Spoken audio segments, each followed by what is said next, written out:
Shalom. I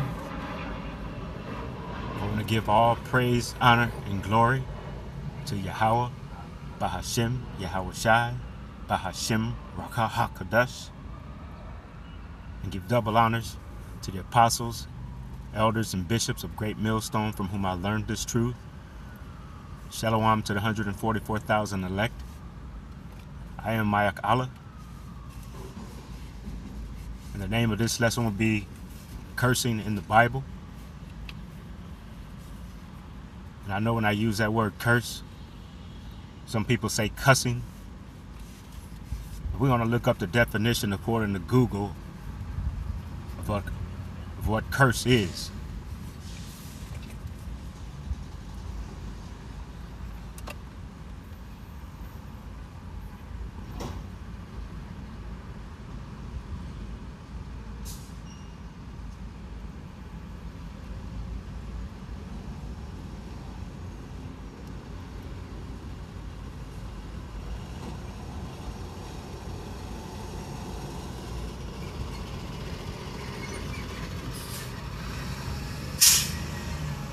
Bear with me a moment.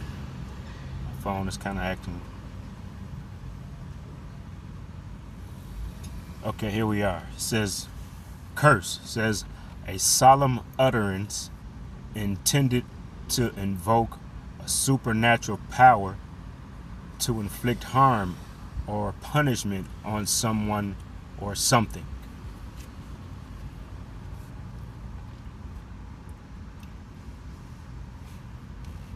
All right, and I'm going to also take a look at it and see what it means in the Zondervan Compact Bible Dictionary, just to show you what I'm reading from.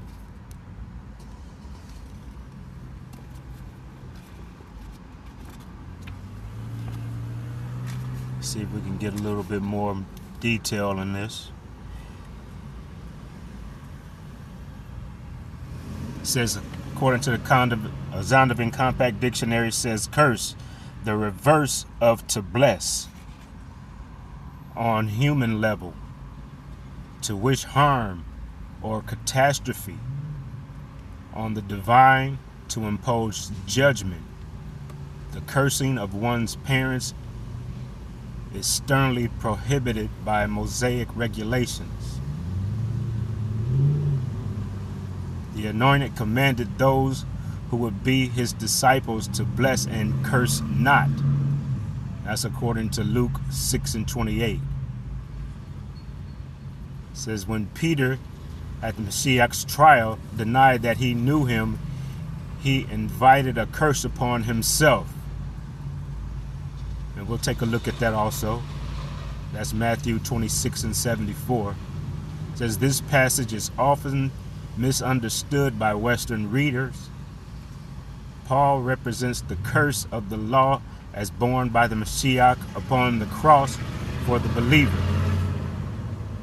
According to Galatians 3:13, it says the modern Western practice of cursing, example using profane language, is never referred to in the scriptures. So when we use words that we call cussing words here in the Western world, like shit, damn, fuck, so on, those are not words to curse according to the correct definition of what curse is. Those are, well, it says profane, but profanities. But in the future we'll be able to see what profane means. So I also want to look up the definition of expletive. And I'm going to go according to Google and see what expletive means.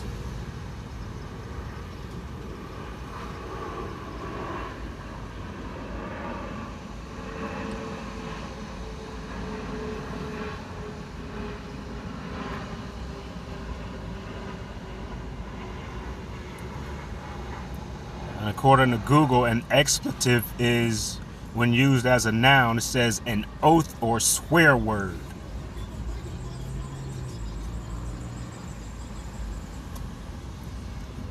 So I want to see what an example of an expletive is. It says According to Google, the most common expletives and my particular pet peeves come in the form of it is, was, will be, and there is, or there are, or there was, or there were, or there will be, especially at the beginning of sentences. It says, what is the difference between profanity and expletives? It says, in a broader sense, profanity is often referred to as expletives, swearing, oaths, cursing, or cussing, and by a variety of euphemisms, including four-letter words and foul language. Profanity is often to offend or insult, but it can also be used to express strong feelings of all kinds and as a general intensifier.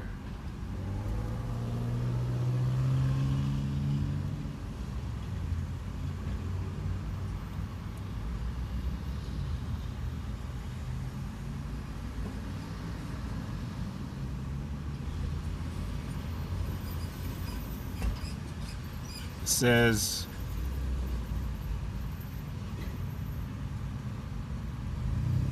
what does expletive there mean? It says an exclamation or swear word, an oath, or a sound expressing an emotional reaction rather than any particular meaning. All right, we're going to stop there because they're going on and using a lot of different words here.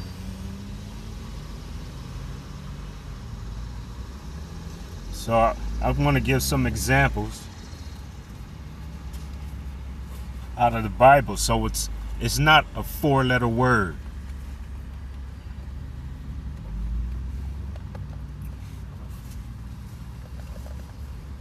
So I want to go to Genesis chapter 3 and verse 14.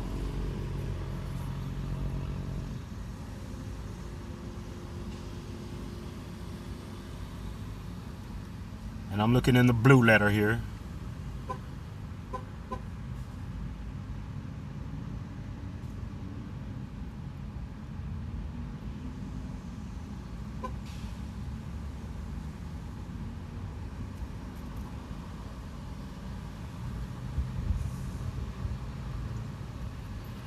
And I'm going to start at 13. It says, and the Most High Yahweh said unto the woman, what is this that thou hast done?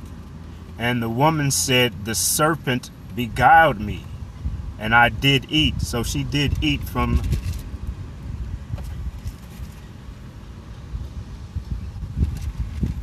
the tree that she was forbidden to eat from. Verse 15, it says, and I will put enmity between the woman and between thy seed. So, Lockie, I'm going to back up to verse 14 because I skipped the point that I wanted to make. It says, and the Lord Yahweh said unto the serpent, because thou hast done this, thou art cursed above all cattle and above every beast of the field. Upon thy belly shalt thou go, and dust shalt thou eat all the days of thy life. So in this instance, the serpent is being cursed by the Most High.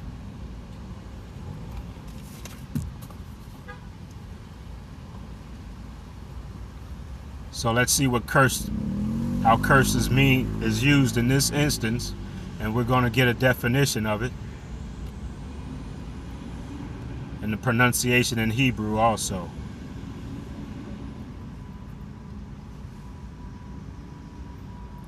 And this serpent that's being referred to is a man of another nation. Not a literal serpent. Someone who you might describe as a snake or as low down or underhanded. And for the word cursed, it is H779. And I'm going to get a pronunciation of it.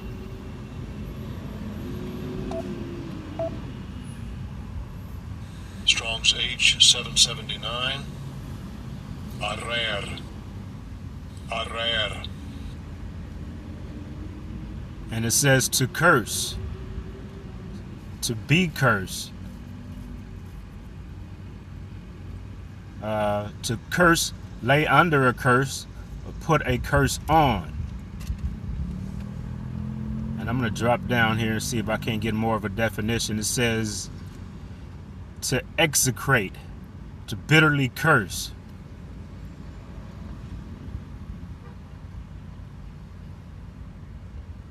So I want to see what exactly execrate means.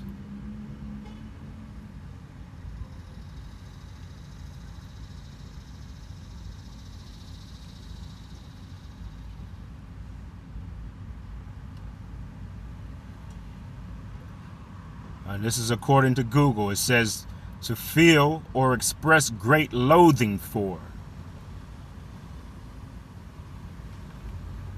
It says, what does execrate mean in the Bible? It says, in a biblical context, execrate primarily means to curse or denounce vehemently, often with implication of divine judgment or condemnation. It signifies a strong and public expression of hatred or detestation, accompanied by a wish for evil to befall the object or execration. All right.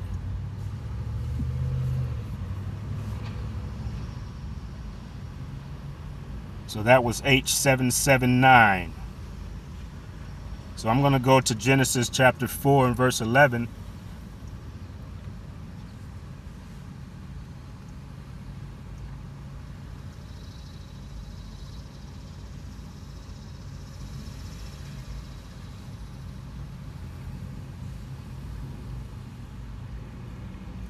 And I'll start at 10. It says, and he has that, and he said, what hast thou done? The voice of thy brother's blood crieth unto me from the ground. So this is an account in the Bible where we find that Cain has murdered his brother Abel, and Abel's blood is crying out to the Lord Yahweh from the ground.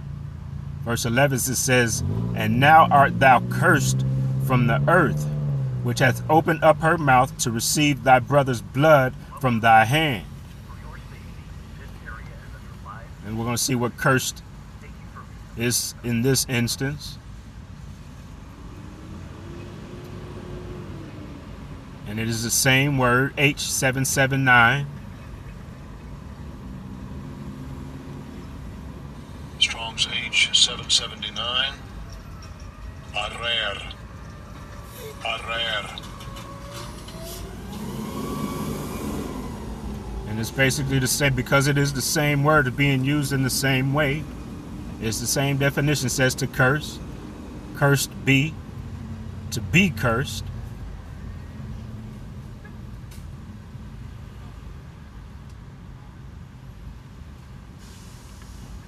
All right.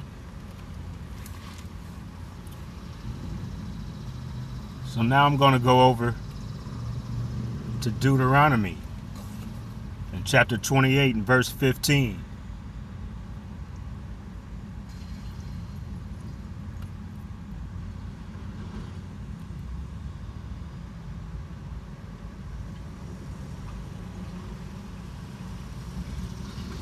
I'm going to go right to the point where it says, but it shall come to pass, if thou wilt not hearken unto the voice of the Lord Yahweh thy power, to observe to do all his commandments and his statutes which I command thee this day, that all these curses shall come upon thee and overtake thee.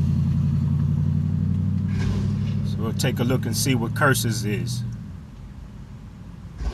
in this instance.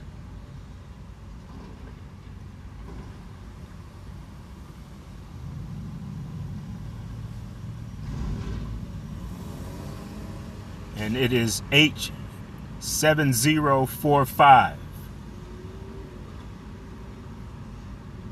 And I'll give you a pronunciation of it. Strong's H 7045. Kelala.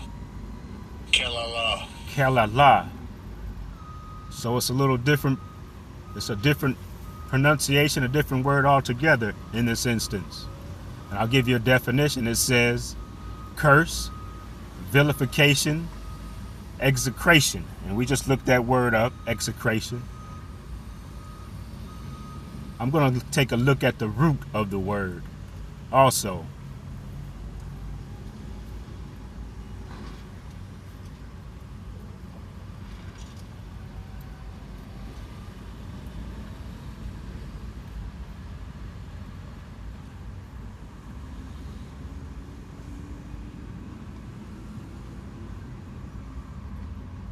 And the root of the word is H7043.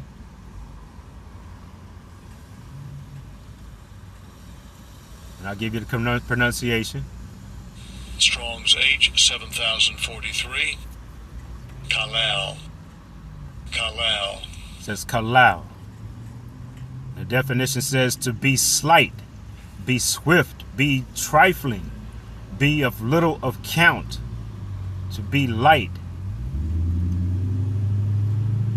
Also says to be slight, be abated, as in of water. It says to be swift, to show oneself swift, to appear trifling, be too trifling, be insignificant, to be lightly esteemed, to make despicable or to curse, to make light or lighten, to treat with contempt or bring contempt or dishonor. So in this instance, it's saying as that this is being referred to the Israelites when they were in the wilderness, that if these curses would be brought upon them if they did not hearken to the Lord's laws that they had been given and his commandments.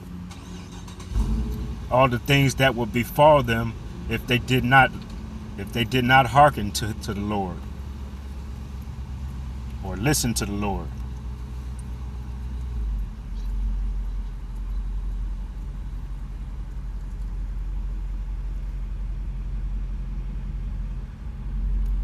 I'm just going to look at the further down at the Strong's definition. It says to make bright, to bring into contempt, to make somewhat, move, seem,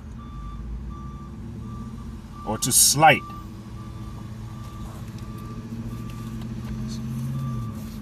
And I'm not gonna go over the curses because there are some curses here, because as it turns out, the Israelites did not hearken to the Lord. And then the Israelites, we are cursed until this day as a result of not listening to the Lord. Now, one last instance I wanted to look at. I wanted to look at Matthew 26:74.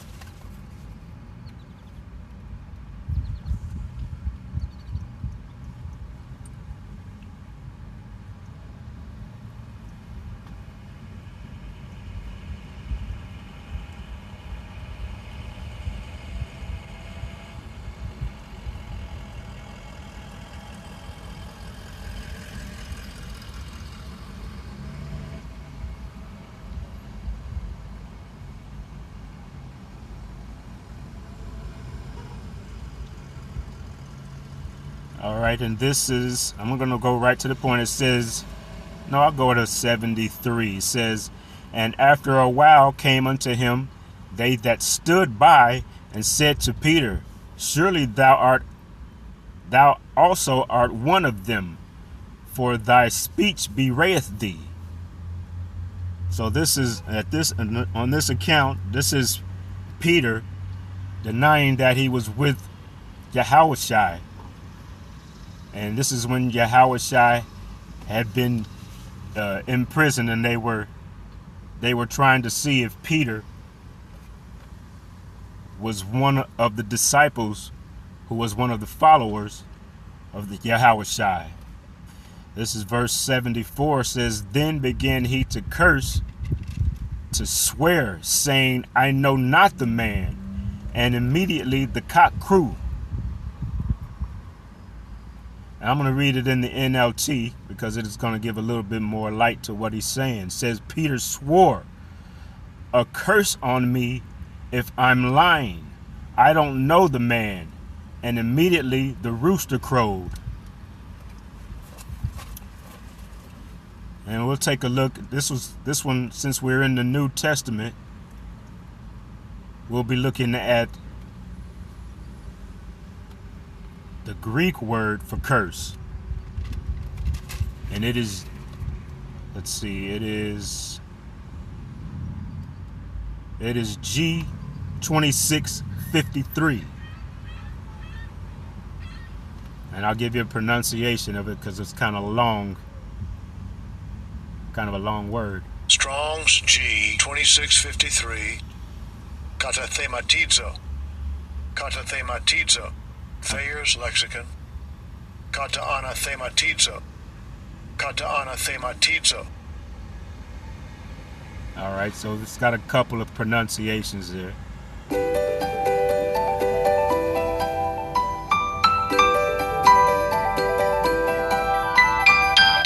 Salakia for that.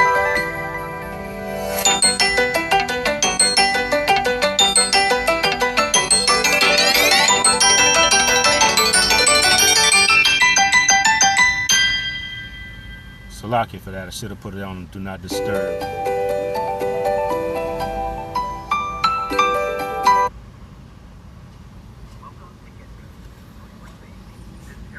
And the definition just says simply to curse. So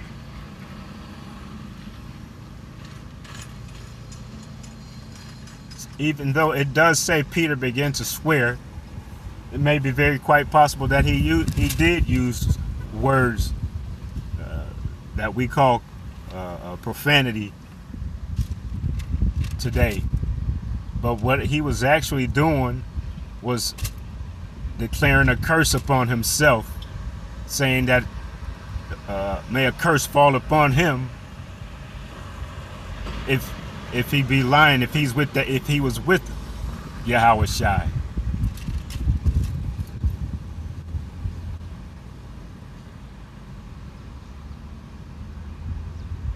Let's see.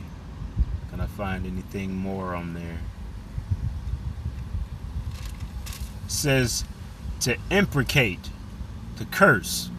So let's see what imprecate is.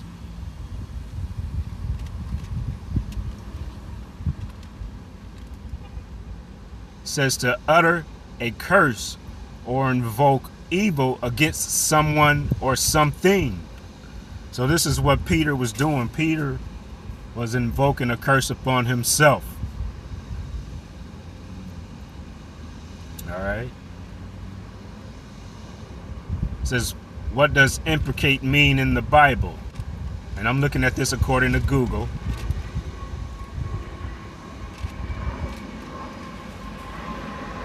It says to pray evil against.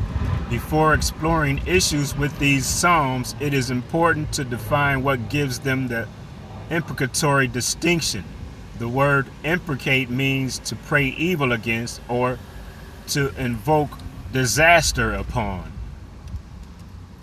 All right, and I'm going to go ahead and leave it there because I can see that I'm really not getting a clear definition from Google, because Google's just throwing in more words here. But I hope this does provide a little bit more clarity on what a curse is, as opposed to thinking they were using profane words or expletives. So I'm going to leave it right there, and I pray that this has been edifying to the listener. I want to give all praise and honor and glory to Yahweh, Bahashim, Yahweh Shai, Bahashim Rakah HaKadosh. Shalom.